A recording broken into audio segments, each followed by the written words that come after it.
They had the sounds. They had the songs. They even had a hit that climbed into the UK top 10. So why didn't Atomic Rooster ever make it to the top of the prog rock mountain? Today, I'm diving into one of the most turbulent stories in rock.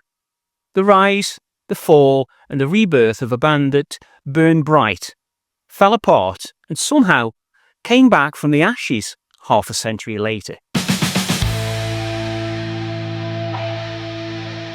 Now, from their explosive 1970s debut to their unexpected 2025 revival, this is the story of Atomic Rooster, the prog band that simply refused to die. Now, it all started in London in 1969. Keyboardist Vincent Crane had just left the crazy world of Arthur Brown after co-writing that wild hit, Fire. He had teamed up with a young powerhouse drummer named Carl Palmer, who was soon to co-found Emerson, Lake and Palmer himself. Prog rock was exploding at the time. Deep Purple, King Crimson, yes, ELP, all pushing the boundaries. But Atomic Rooster carved something a little bit darker. Organ-driven heaviness that really fused blues, jazz and doom. Crane was the heart. He is a brilliant but troubled perfectionist whose intense hammered organ sound really gave the band its fire. The lineups changed constantly, but that organ and Crane's restless vision never stopped. The first album in 1970 was a self-titled one called Atomic Rooster, but spelt with 3 O's in the title for some reason. It featured Crane, Nick Graham on bass, and Carl Palmer on drums, and it created a raw, gritty mix of blues and jazz.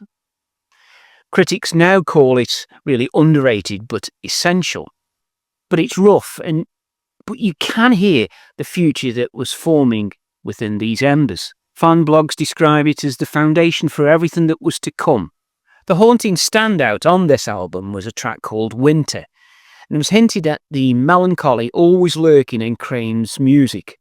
Commercially, it barely registered, but the DNA was already there.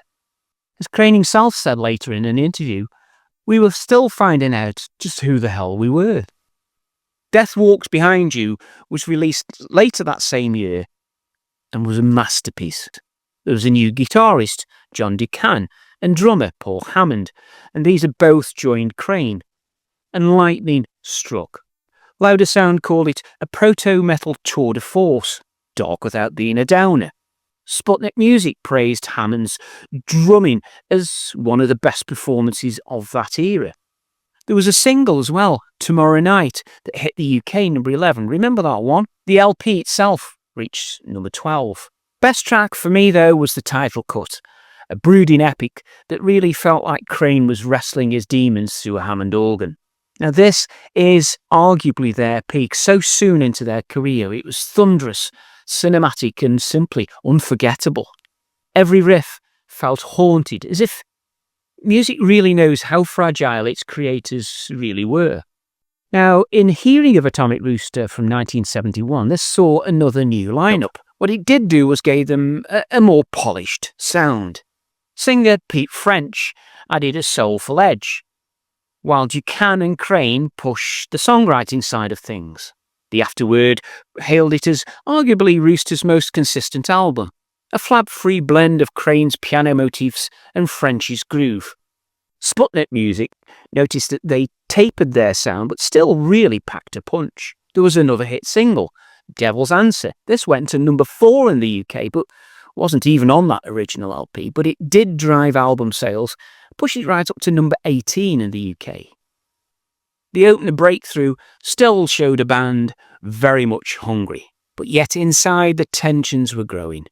Decan soon quit. Crane was alone again at the centre of this storm. The next album was made in England, and this was released in 1972 and sported a new singer, this time Chris Farlow, and another new sound. Gone was the doom, and in came soul and funk. Louder Than War wrote, Made in England found a band moving heavily towards funk and soul. Still a very good record. Even Wikipedia dryly noted, the band have moved away from their progressive rock. Best track, Stand By Me. This is a swaggering slice of blues rock. For fans, though, it was a whiplash. The heaviness was gone. Sales had fallen. Critics were split. Crane kept experimenting, desperate to evolve. But the audience was simply drifting away, bit by bit. Nice and Greasy followed in 1973. Now on this one, the funk continued, but perhaps with more of an edge to it. Sputnik Music again on the front line highlighted the irresistible funky piece Goodbye Planet Earth. It's a perfect example of great musicianship. There's tracks like Satan's Wheel and Can't Find a Reason, and this showed skill, but that magic was fading really quite rapidly. Commercially, it absolutely bombed. The critics moved on from it, but years later fans have re-evaluated it really as quite a cult classic. The last gasp of that first great Rooster era. Crane disbanded the group soon after. He clearly had enough at this point. He'd been fighting depression for years, in and out of hospitals. The music never stopped calling him, though. So another self-titled effort, Atomic Rooster, spelt correctly this time, appeared in 1980. Now, it had been 7 years since that last release. The Rooster had risen again. Crane had reformed the band with Ducan and released this self-titled comeback. It had sleeker production, though, this time. There was tighter arrangements, but still had that unmistakable organ tone which remained big and bold, a signature of the band throughout. Pop Culture Beast called it a solid listen. Not the old Rooster, but a worthy reboot. The track They Took Control of You is really one of the standouts, in my opinion, from this album. Again, though, it didn't chart, but it proved that Crane still had some fight left in him. But behind the riffs, those old shadows still lingered, though. Headline News appeared in 1983 and had another lineup, another shot at the big time yet again. But by now, the 80s were all about synths and MTV, a world far from Rooster's organ thunder, in fairness. The title track showed flashes of brilliance, but the album sadly sank quietly yet again. Critics had called it competent, but really unremarkable. That's not going to sell many copies. Crane disbanded the group again. This time, however, it would be for the last time in his lifetime.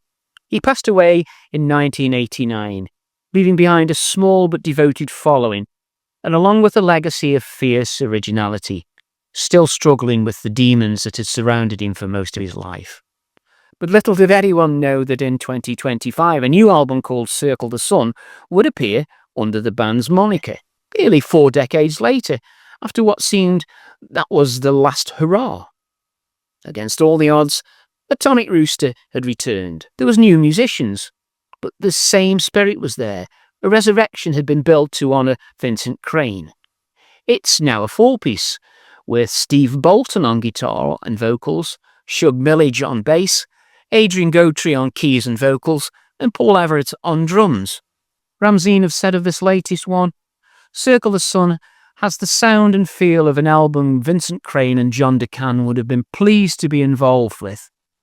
That really is a very nice tribute. Pop Culture Beast described the track, No More, sounding like it could have been a lost cut from Death Walks Behind You.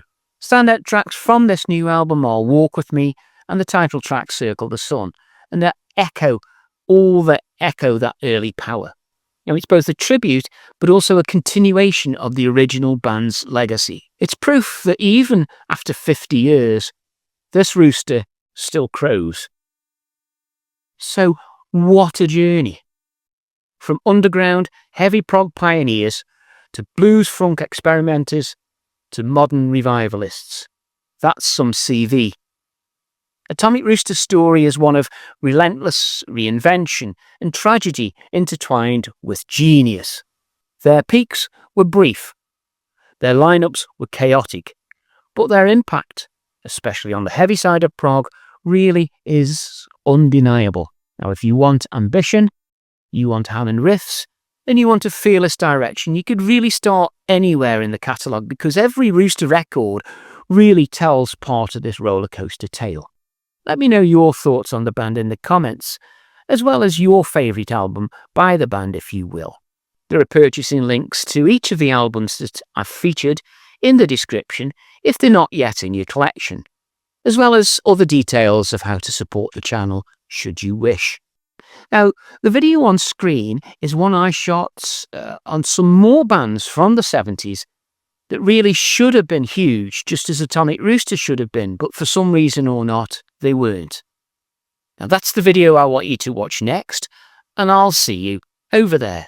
So until next time, keep listening, keep exploring, and remember, in the world of prog, the journey really never ends.